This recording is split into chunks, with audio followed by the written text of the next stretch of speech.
As every morning of your life, ready for work. You take the bus, your car, or plane, with a strong belief that you will pick up incoming calls, write your best speech, close the merge your company needs, that you will build, teach, deliver a package, fix, cook, invest, you name it. But have you ever stopped and thought that whatever you do for a living, no matter how you slice it, you are doing marketing? I think that is a significant change in the human state. Some people do stupid things with them, some people do amazing things with them. Most marketing people spend most of their time in the business of doing business. And the unconscious, many times we buy something and we're really driven by forces we aren't conscious of ourselves. Companies and brands are sharing power with consumers. And because there are just more forces out there that are trying to tear down the image of most companies. In fact, I think if you're in marketing out there now, get out straight away.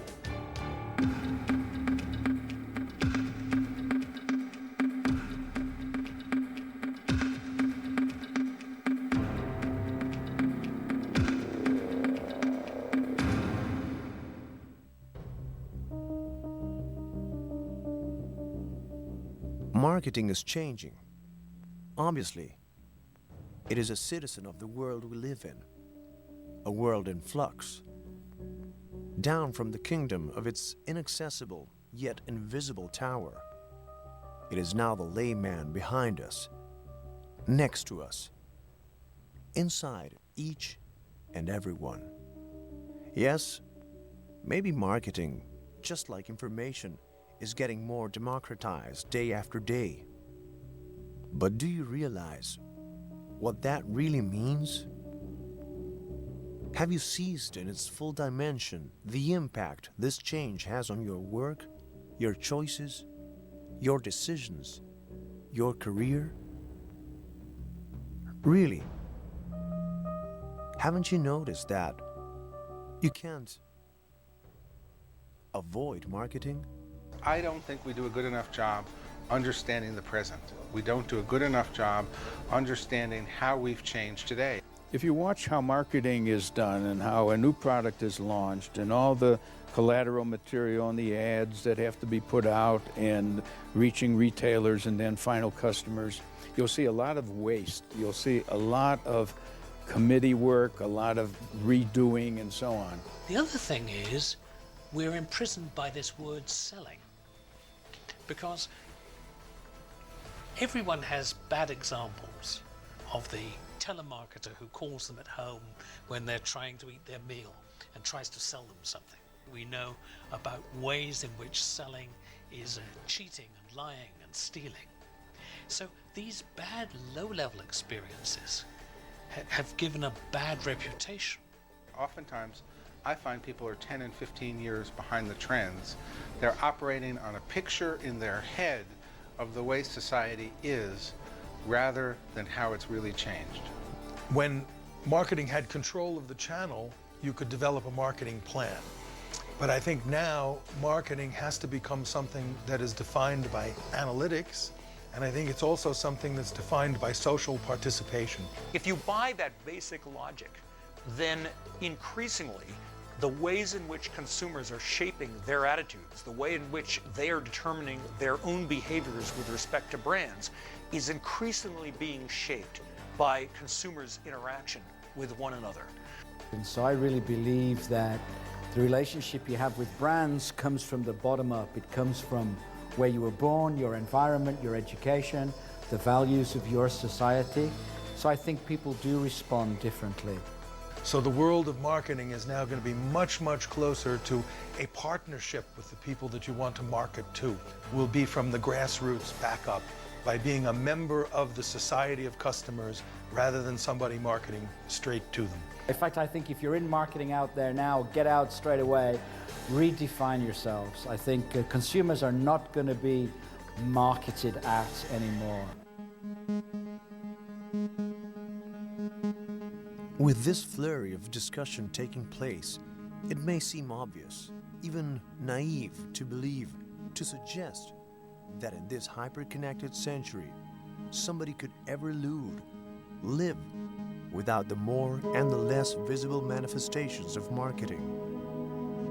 Unless you are a castaway on a remote island, of course, or a coffee harvester in the tropics, maybe a mailman in a city, just giving your best, doing your job, earning your living. Nothing to do with the fancy face of that marketing stuff. And I mean, nothing, right? Do you know that gets repetitious, that gets boring, that's very static? The alternative is to go to narration and storytelling, where that brand becomes part of your life and you like to know what its history has been and where it is today. If you start to sell a brick, it's very boring, it's a commodity, it's only worth $1.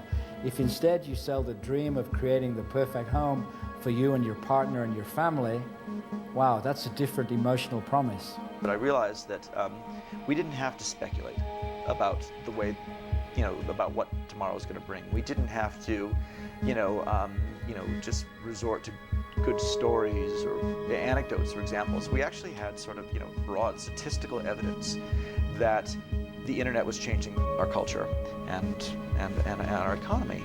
And suddenly the technology isn't in the vehicle, the technology is in you.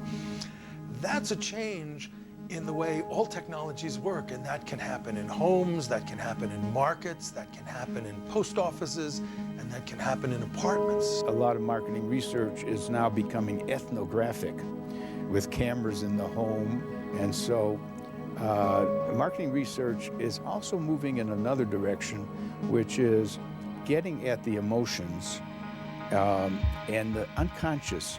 Many times we buy something and we're really driven by forces we aren't conscious of ourselves. Precisely what you're saying, which is that something can be brought around the world in a matter of seconds. There are no local stories anymore. All stories are global. And it means you're going to need more thought to this, you're going to need more personnel, and you're going to have to do more proactively on your image because there are just more forces out there that are trying to tear down the image of most companies. And you're waiting for new things to happen.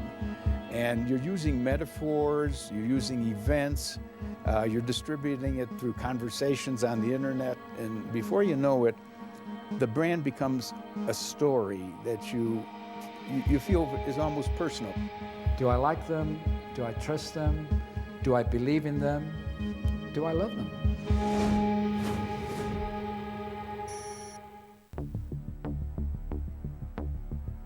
From customers to voters, from brands to political parties, from manufacturers to craftsmen, from ideas to experiences, retailers to corner shops. Rather than seeing marketing as the label of a particular discipline, we are starting to apprehend, whether you like it or not, its core potential as the essence of any human enterprise, as the engine setting the workforce into motion, as the nutshell enclosing any contemporary picture of business, perhaps the fire beneath the embers of the whole economic system. Some people would wake up in the morning dreaming about a new algorithm or a new circuit or a new science. And I think now the people who dream about a new opera or a new business or a new internet service are becoming prominent. And really those are social and economic changes. So there is a shift in the direction of our thought. Because value is not a literal thing. It's not just money. It's an equation of money, performance, and something more than that, right? Something that is touching to your heart. Maybe it's something that does good for the environment, or you do something good for children, or it makes you just feel beautiful and terrific. That's not the ultimate question. The ultimate question is an experience that drives dollars to the top line, profits to the bottom line, in ways that actually benefit us strategically as a business organization. And experience then becomes something that is not in the metaphor of theater or opera or entertainment or theme parks. And then I noticed that economics pay no attention to anything but price. They never modeled the effect of advertising and promotion. They never modeled the effect of sales force, because they couldn't quantify it enough.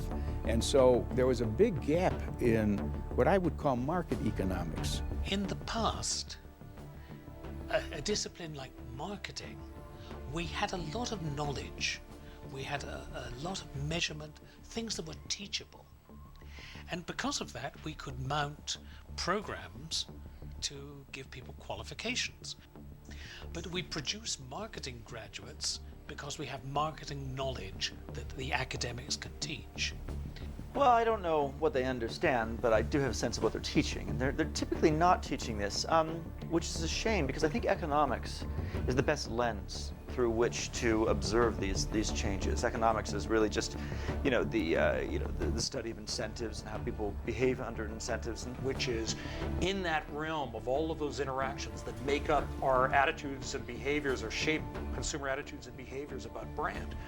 What's the right set of stimuli to create the attitudes and behaviors that drive revenues and profitability? But you got to have a theory. I think you've got to have a team of market researchers who really are combing through and looking for new opportunities. I find that people are trying to simplify things so much down to just one thing. If we just get the one thing right, and it's a complex world out there. It's time to understand that it's multifaceted, and you've got to focus on its many facets. A mystical notion that conjures up the most varied images and recollections of modern human history, threatened by overexposure, both wounded and reloaded by the subsequent waves of new technologies, so many times crucified, dead and buried. You may take the word off all boards, cards, off all organizational maps, leaving no one in charge. But, as if driven by an almighty force, marketing can always be fruitful and multiply.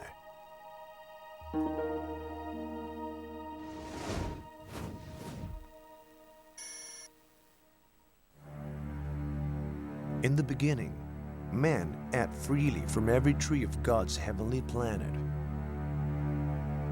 Then, to meet their needs, they had to exchange products and goods in the form of straightforward gift-giving, until self-sufficiency of trade became the rule on earth and subdued it.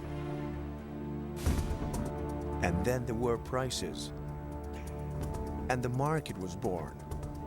An original local institution, a social system supplying human material needs. And God saw it was good.